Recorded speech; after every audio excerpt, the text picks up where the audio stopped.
O Evangelho, irmãos, é a mensagem mais profunda de Deus. Ao mesmo tempo, é a mensagem mais singela de Deus. É a mais profunda, é a mais singela.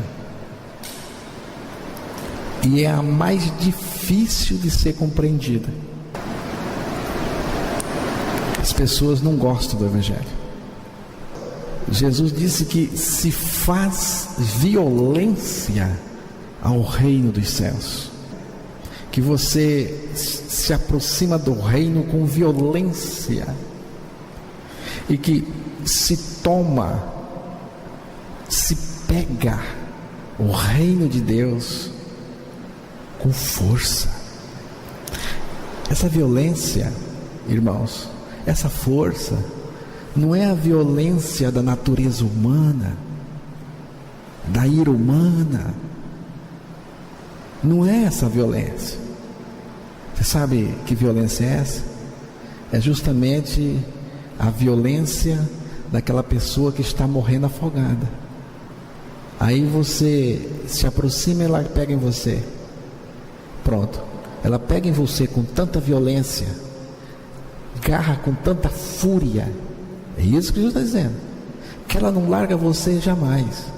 Ou você é mais forte do que ela e tira ela para fora, ou ela leva você para o fundo e você morre. Está entendendo, irmãos? O reino de Deus é tomado com violência. Se você não pegar o Evangelho com violência, com fúria, Cristo, o Evangelho, tal fúria, tal violência, irmãos, se agarrar como alguém que está morrendo afogado se agarra ao salva-vida, não larga de jeito nenhum, você não vai conhecer o Evangelho, não vai valorizar o Evangelho. Essa questão de se agarrar ao Evangelho com desespero, com violência, com força, com grande necessidade, é mais ou menos, irmãos, se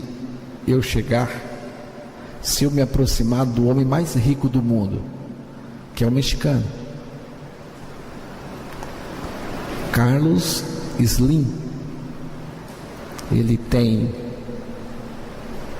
nesse ano de 2012, ele tem 69 bilhões de dólares. É muito dinheiro. Ele é o homem mais rico do mundo. Ele é o primeiro. O segundo é o Bill Gates. Ele tem 63. Se eu chegar para qualquer um dos dois e oferecesse para ele, eu desse para ele um sanduíche de mortadela, eu acho que eles não iam ficar muito empolgados. Eles iam ficar muito animados, não. Eles iam olhar para mim com desdém. Sabe por quê, irmãos? Porque eles têm dinheiro para comprar um restaurante do melhor a cada minuto. Mas se eu pegar esse sanduíche de mortadela e der ele para uma criança muito pobre da África, muito pobre, que está morrendo de fome, que não tem nada para comer, está morrendo de fome, e eu der esse sanduíche para essa criança, ela vai pegar, ela vai comer, ela vai me seguir para a cidade inteira, ela vai contar para os amigos dela, chegar em casa vai contar para os pais, ela vai contar isso até para os netos, se ela crescer e casar um dia. O irmão está entendendo? Se é assim que eu quero me agarrar ao Evangelho, como essa criança, não como o ricaço. É assim que eu quero que os irmãos se apeguem ao Evangelho. Você é apegado ao Evangelho? Você chega até a ser obcecado pelo Evangelho? Você é assim? Ou você olha para o Evangelho com um pouco de desdém? O que é o Evangelho, irmãos? Aqui em Êxodo 34, verso 7, tem um texto, irmãos, aqui que é evangelho, é o evangelho puro. E guarda a beneficência e iniquidades, e perdoa a iniquidade, e a transgressão do pecado, que é o culpado no tempo inocente, e visita a iniquidade dos pais sobre os filhos, dos outros filhos dos filhos, até a terceira geração, terceira e quarta geração. O que é isso, irmãos? Isso que vocês acabaram de ouvir chama-se evangelho. Lá no Velho Testamento. Olha o que diz aqui, irmãos. Que riqueza diz aqui, ó. Está falando de Deus, está falando de Cristo. Diz aqui que perdoa a iniquidade, que é a natureza, que é o pecador. Perdoa a iniquidade, perdoa a transgressão, perdoa o pecado. São 3 palavras. Eu perdoo a iniquidade, eu perdoo a transgressão, eu perdoo o pecado. Isso aqui é a obra total de Deus, irmãos. A obra profunda de Deus, que nós chamamos de libertação. Mas olha o que ele diz: eu perdoo a iniquidade, eu perdoo a transgressão, eu perdoo o pecado. Mas olha o que ele diz: ao culpado não tem por inocente. Ao culpado, irmãos, ele não tem por inocente. Irmãos, nós podemos ver aqui uma aparente contradição, uma aparente contradição muito grande. O que é essa aparente contradição? Perdoa, mas não inocenta o pecador. Veja, ele perdoa, mas não inocenta. Ele perdoa, mas o culpado tem que pagar. Gente, não dá para entender. Ele perdoa, mas o cara tem que pagar. É o que ele está dizendo. Eu perdoo você, mas você tem que pagar. Eu vou perdoar você, mas eu não inocento você. Você tem que pagar. Então que perdão é esse, Zé Rabelo? Se eu devo para você, você chega lá e diz: está perdoado, quanto que eu tenho que te pagar? Nada. Mas Deus está dizendo que Ele perdoa você, mas você tem que pagar. Está vendo? Isso aqui é a dificuldade de muita gente. Não entende. Se não entender isso, não entende o Evangelho. E Deus, irmãos, não poderia fazer ambas as coisas. Não tem como. Quer ver? Depois eu volto aqui. Vou mostrar mais 2 textos mostrando uma aparente contradição. Provérbios 17:15 e Romanos 4:5.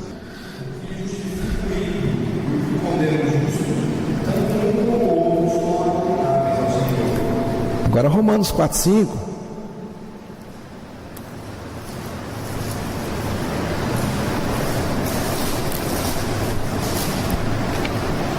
Mas aquele que não pratica, mas crê naquele que justifica, o ímpio. Tá bom até aí. Irmãos, preste atenção. No primeiro texto, diz assim: Deus dizendo, aquele que justifica o ímpio é uma abominação. A palavra abominação que aparece nesse texto, porque é sempre bom você compreender o significado das palavras, para você ter noção do tamanho da coisa. Irmãos, pense no que é mais grotesco, no que é mais nojento, no que é mais vil, no que é mais indigno. É a palavra abominação nesse texto. Então Deus está dizendo que quem justifica o ímpio, ele é abominável. Deus está dizendo. Agora, o outro texto falou que Deus justifica o ímpio. Como é que vamos sair dessa?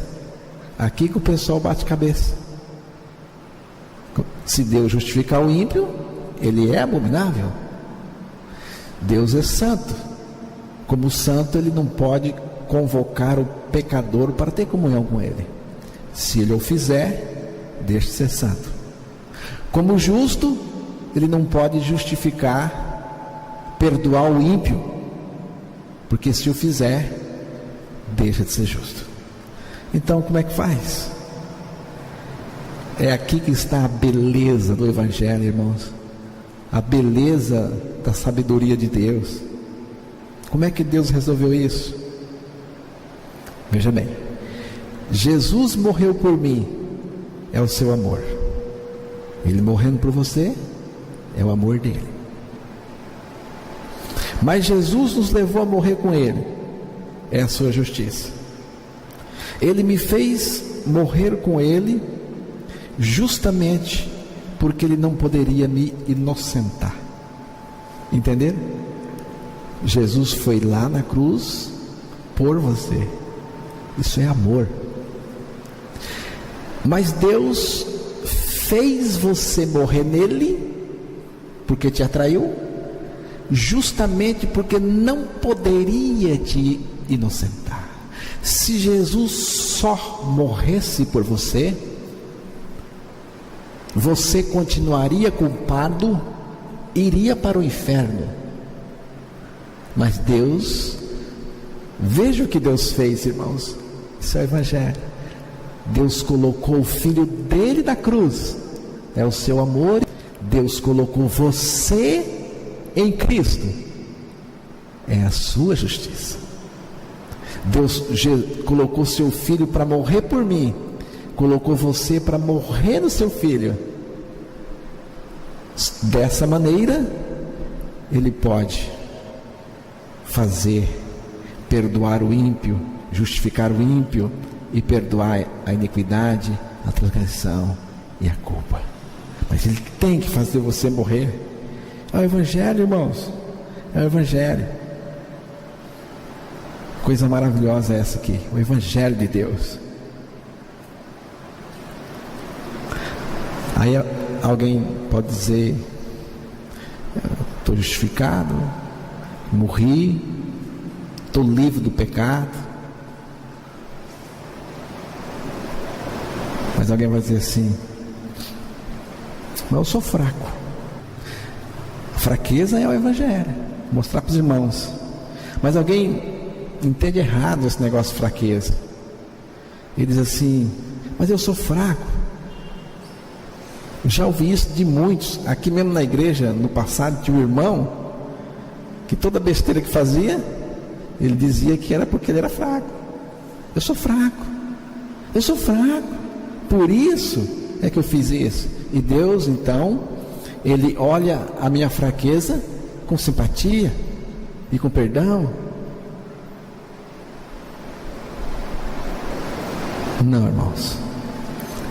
Escute o que eu vou dizer para os irmãos. Não é a nossa fraqueza que é o obstáculo, mas a falta de Cristo na minha fraqueza. É aí que está a questão. A questão não está na fraqueza, está na falta de Cristo na minha fraqueza.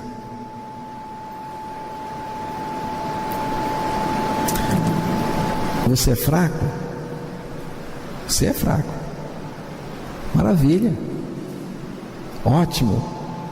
Porque você é fraco. E eu sou fraco. E eu sou mais fraco do que todos. Mas, irmãos, a fraqueza é a providência magnífica de Deus. Não tem nada a ver com o pecado. Você precisa ser fraco. A fraqueza é a providência magnífica de Deus. Segundo aos Coríntios 12 e 9. Porque eu vejo a pessoa da frente,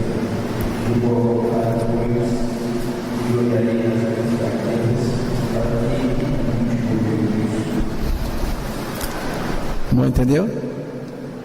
A fraqueza, ela é a providência de Deus.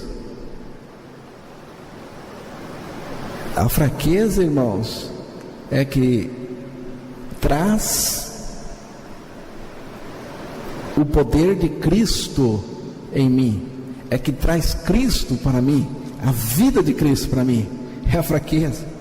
Então o que é a fraqueza? Se você vê aí 2 Coríntios 13, capítulo seguinte, versículo 3 e 4, de 2 Coríntios 13,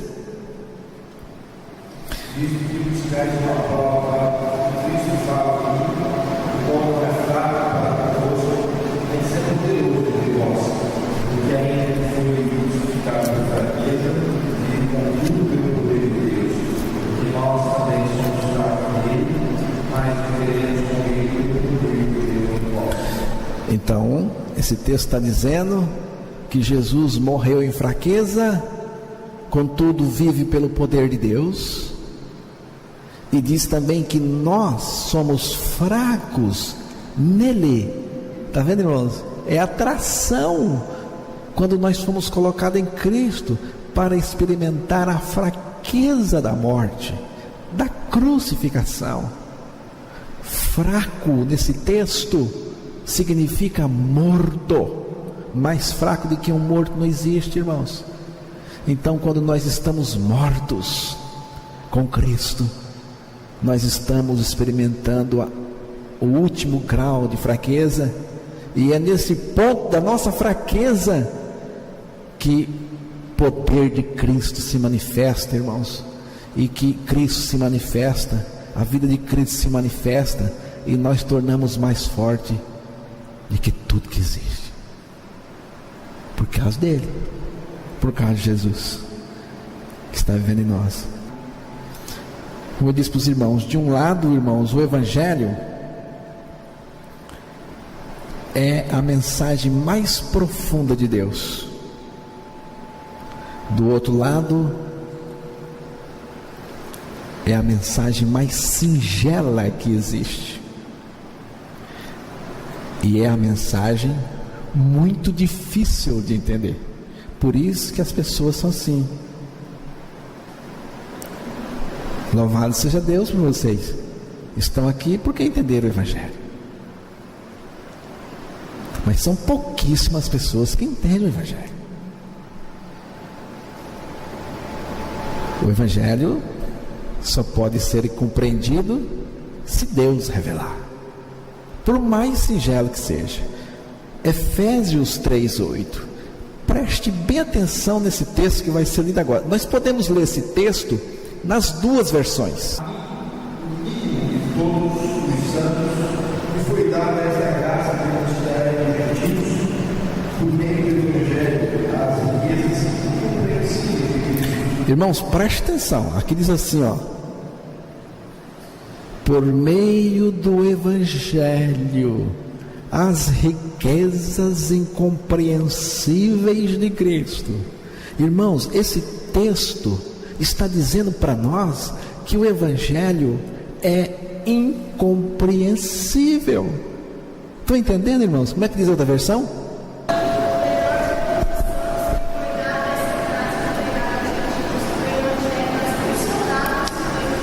Ó, Evangelho é incompreensível. O Evangelho é insondável. Eu pergunto para os irmãos: como é que vamos compreender o incompreensível? Como que nós vamos perceber o insondável? Isso é o Evangelho de Deus. Ele tem que ser revelado. Tem que ser revelado. É aqui que muita gente bate cabeça. Muita gente que está ouvindo o Evangelho há muito tempo bate cabeça. Atos 20:24. Veja bem, irmãos, aí está um homem que o Evangelho foi revelado, mas tem muita gente que não foi. Mas nada faço questão, nem tenho a minha vida preciosa, contanto que cumpra com alegria a minha carreira e o ministério que recebi do Senhor Jesus, para dar testemunho do Evangelho da graça de Deus. Entendeu? Ele fala assim: Eu não tenho a minha vida por preciosa. Quando eu comparo a minha vida com o Evangelho, então eu fico com o Evangelho. Olha o nível que Paulo chegou, irmãos.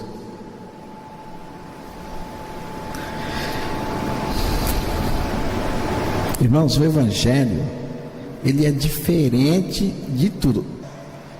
E o Evangelho, irmãos, é diferente. Ele é incompreensível. Todas as religiões, todas as formas e manifestações religiosas no mundo inteiro, de todas as épocas, são compreensíveis. Por mais intrincada que seja a religião, você entende ela, sem revelação. Você pode perguntar para um muçulmano, você diz assim: muçulmano, você vai para o céu? Paraíso. Eles não chamam de céu, eles chamam paraíso. Você vai para o paraíso? Ele disse: vou. Por que você vai para o paraíso? Ele vai dizer assim: eu vou para o paraíso porque eu fiz as peregrinações. Eu vou para o paraíso porque eu fiz as orações e fiz os jejuns que se pede. Alcancei a condição de justo, vou para o céu. Entendeu? Entendi, perfeitamente. Você fez, alcançou e vai. Você pergunta para um judeu: judeu, você vai para o céu? Vou. Por que você vai para o céu? Porque eu pertenço a Israel, porque eu amo a Torá. A Torá são os 5 primeiros livros aí que você usa aí, Gênesis até Deuteronômio. Eu amo a Torá, eu sou fiel à sinagoga, eu sigo os ensinos dos rabinos e alcancei a posição de justo e vou para o céu, entendeu? Entendi, não precisa revelar nada, está muito bem detalhado. Aí você pergunta para um cristão nascido de novo: sai para o céu? É evidente que eu vou. Por quê? Agora os irmãos vejam a resposta, para você ver que é terrível aos ouvidos das pessoas. Então o cristão vai dizer: sabe por que eu vou para o céu? Primeiro eu vou dizer que eu sou um desgraçado pecador. Eu nasci todo em pecado. Eu desviei do meu Deus desde o ventre. Eu quebrei todos os seus mandamentos. Eu dei de ombros para Ele. Eu tratei Deus com desdém, assim como muitos irmãos fazem aqui. Tratei com desdém o Evangelho. Eu desgracei Ele. Sou indigno, merecedor do inferno. Só que tem um detalhe. Qual é o detalhe? Deus veio, se fez homem, foi àquela cruz, por amor a mim, me atraiu para Ele, me fez morrer nele, me ressuscitou com Ele, me deu a vida dele, e Ele vive em mim, fez tudo por mim na cruz, e vive tudo em mim, e eu vou para o céu pelos méritos, pela virtude, por Ele, na garupa dele. Está vendo? Aí a pessoa endoida, né? Não dá para entender. Não dá para entender. O Evangelho, irmãos, é diferente de tudo. Veja aquele texto ali em Gálatas 2:20. Nós vamos ler, porque eu falei hoje cedo aqui, que esse texto, nós já lemos eles inúmeras vezes, já ouvimos muitas vezes, mas se o seu coração não se ficar maravilhado com ele, todas as vezes que você ler e ouvir, o seu coração está num lugar perigoso. Se nesse momento seu coração não vai ficar maravilhado com esse texto, eu quero dizer para você que você está num lugar perigoso. Perigoso. Vai.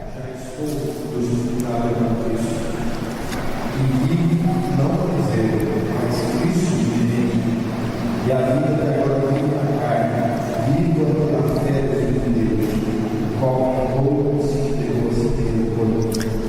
é o Evangelho, irmãos. O que esse texto está dizendo? Ele está dizendo que eu morri. Quem morreu, morreu. Quem morreu, acabou. Acabou, irmãos. E ele diz aí que Cristo vive em nós. Ele não está dizendo aí que Cristo vive em você com a sua ajuda. Ele não está dizendo aí que você vive Cristo com a ajuda dele. Irmãos, nós temos que ficar só com o texto. O que que diz?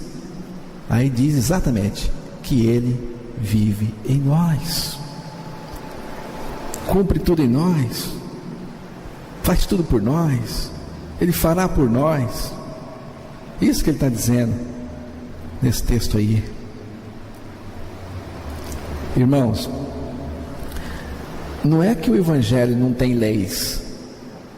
Não vamos nos enganar. O Evangelho tem leis, o Evangelho tem uma ética e o Evangelho tem uma moral. Mas não se trata de manter regras e moralidades. Do que se trata? Se trata de Cristo vivendo a vida dele em nós. É uma nova identidade. O meu interior é uma nova identidade. É Cristo.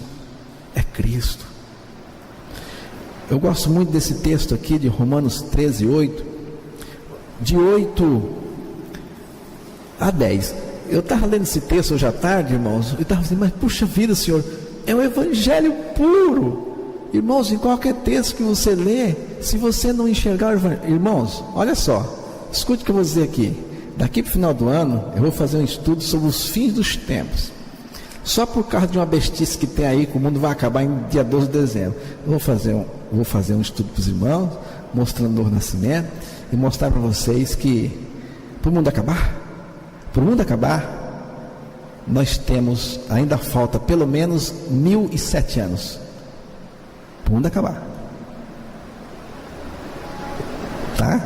Para não existir mais nada, ainda falta 1007 anos. E eu nem sei quando é que vai começar essa contagem. Porque se a igreja for arrebatada amanhã, nós temos 7 anos de grande tribulação. O Senhor volta. Nós temos 1000 anos de milênio. No final o capeta é solto, aí o fogo desce e acaba com tudo. Nós vamos ter grande destruição no período dos 7 anos. Mas o fim do mundo, pelo menos 1007 anos. Então, garanto para os irmãos que o fim do mundo, como Pedro falou, não acaba em dezembro. A igreja pode até ser arrebatada hoje, amanhã, pode passar mais, aí eu não sei. Mas eu quero dizer para os irmãos, olha só, o Evangelho é maior do que tudo. A segunda vinda de Cristo, o que acontece antes, o que acontece depois, sem o Evangelho, não tem o menor sentido. Irmãos, eu não preciso pregar a segunda vinda de Cristo, não preciso pregar nada disso, porque eu tenho certeza absoluta que no dia em que Jesus vier para arrebatar a igreja, você vai entender o que é o arrebatamento, você vai entender o que vai acontecer, e se ficar, não vai entender nada. Justamente o motivo que vai ficar. Mas o Evangelho nós vamos aprender agora, e nós vamos continuar no céu, na eternidade afora, conhecendo o Evangelho que muitos não querem conhecer agora. Irmãos, isso aqui é o Evangelho. Olha o que diz: não deveis nada a ninguém a não ser o amor, com o qual vos ameis uns aos outros, porque quem ama aos outros, olha aqui, cumpriu a lei. Quem é que disse que a gente não cumpre a lei? Aqui diz que quem ama, cumpre a lei. Com efeito, não adulterarás, não matarás, não furtarás, não darás falso testemunho, não cobiçarás. E se há algum outro mandamento, qualquer um, tudo nessa palavra se resume: amarás. O amor não faz mal ao próximo, de sorte que o cumprimento da lei é o amor. Irmãos, é o amor. Mas que amor é este? Será que é um sentimento poderoso que você sai por aí? Não, irmãos. Para você entender, abra ligeiro 1 João 4. 1 João 4, verso 7. Vamos ler alguns versículos. Vamos um a um. Lê aí, Emerson, bem alto. Primeiro verso 7.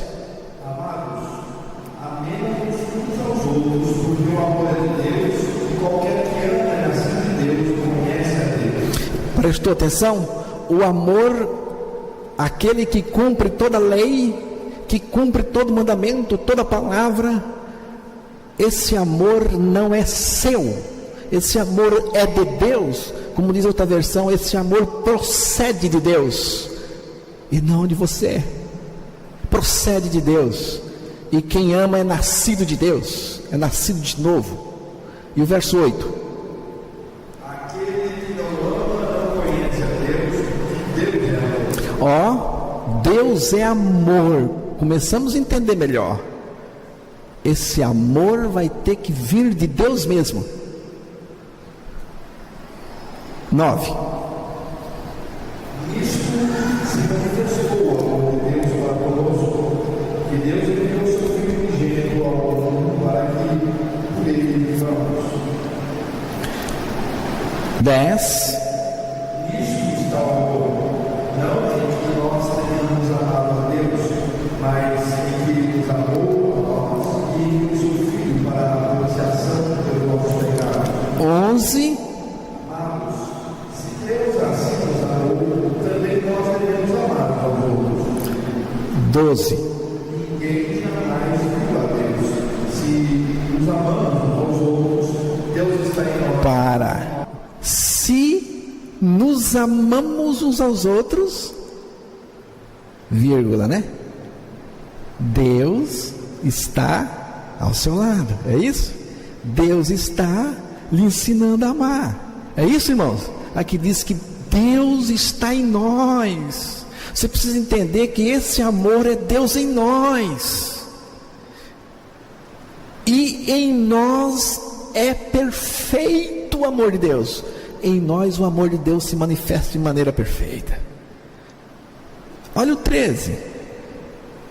Nisso conhecemos que estamos nele e ele em nós. Para. Aí você conhece que você está nele, ele está em mim. Não é o evangelho, irmãos? A vida de Cristo em nós, irmãos, se manifesta em amor. A natureza de Deus em nós se manifesta em amor. Quando existe o amor, que é Cristo em nós, não existe transgressão nenhuma. Um pregador estava pregando para um grupo de jovens, e ele estava pregando o novo nascimento há muito tempo para um grupo de jovens. Ele pregando o nascimento. Aí o jovem levantou lá e disse: olha irmão, seguinte, nós aqui nos sentimos amarrados com essas leis aí da palavra. Nós nos sentimos amarrados com essas leis e nós não podemos nos expressar. Nós nos sentimos sufocados com essas leis.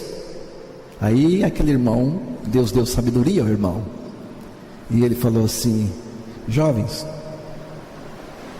isso serve para você também, para mim. Qual é a lei de Deus que te sufoca? Qual é a lei de Deus que não te deixa expressar? É aquela lei que diz que nós temos que ter só um Deus? Ou é aquela lei que diz para você que você não pode pegar a mulher do seu próximo? Ou é aquela lei que diz que não podemos falar falso testemunho? Qual é a lei de Deus que te sufoca? Você não gosta dela? Você odeia essas coisas? Elas estão te pegando? É porque você não nasceu de novo, porque você não é santo, porque Cristo não vive em você. Porque se Cristo vivesse em você, nenhuma lei de Deus, nenhum mandamento de Deus estaria sufocando você. Pelo contrário, seria imenso prazer. E se você quiser confirmar o que eu estou dizendo, hoje à noite, antes de dormir, lê o Salmo 19. Você vai ler: eu tenho prazer na lei, como doce é a tua palavra, como mel. Está vendo? Não é pesada para nós, porque Jesus Cristo, irmãos, vive em nós. Isso é o evangelho. Agora eu quero que você entenda uma coisa: não é você fazendo, é Cristo fazendo. Como diz o cântico: é meu, somente meu, todo o trabalho. E não pense que não é assim. E todo o seu trabalho é descansar em mim. Irmãos, é evangelho puro.